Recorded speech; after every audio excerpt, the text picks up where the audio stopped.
দ্বিতীয় মেয়াদে ক্ষমতায় এসেই যুক্তরাষ্ট্রে অভিবাসী প্রবেশের নিয়মকানুন আরও কঠোর করেছেন প্রেসিডেন্ট ডোনাল্ড ট্রাম্প। এর ফলে দেশটিতে ভিসা বাতিলের হারও বেড়েছে উল্লেখযোগ্যভাবে। স্টেট ডিপার্টমেন্টের এক কর্মকর্তার বরাতে সিএনএন জানায়, চলতি বছরের জানুয়ারি থেকে সব ধরনের ক্যাটাগরি মিলিয়ে ৮৫,০০০ ভিসা বাতিল করা হয়েছে, যা গত বছরের তুলনায় দ্বিগুণেরও বেশি।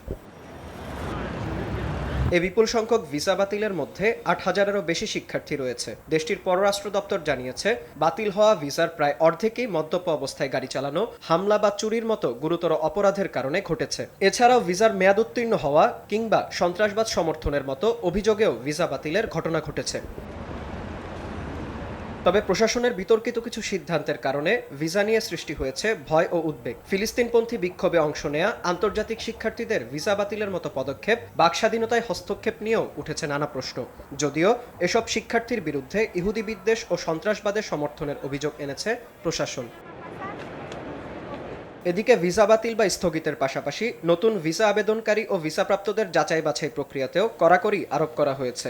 স্টুডেন্ট ভিসায় আবেদনকারীদের আমেরিকার প্রতি বৈরী মনোভাব আছে কিনা তা খতিয়ে দেখতে নির্দেশ দেওয়া হয়েছে দূতাবাসগুলোকে। নতুন নিয়মে আবেদনকারীদের তাদের সোশ্যাল মিডিয়া প্রোফাইল পাবলিক রাখতে বলা হয়েছে। যদি প্রোফাইল গোপন রাখা হয় তবে তা তথ্য লুকানোর চেষ্টা হিসেবে গণ্য করা হবে।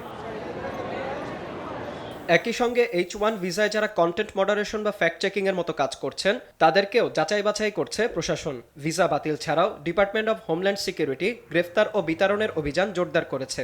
এমনকি শরণার্থীদের পুনর্বাসন প্রায় বন্ধ রাখা হয়েছে। সেই সঙ্গে আরও অনেক দেশের উপর ভ্রমণ নিষেধাজ্ঞা আরোপের সুপারিশও করেছে হোমল্যান্ড ডিপার্টমেন্ট। বিনিয়ামিন, RTV।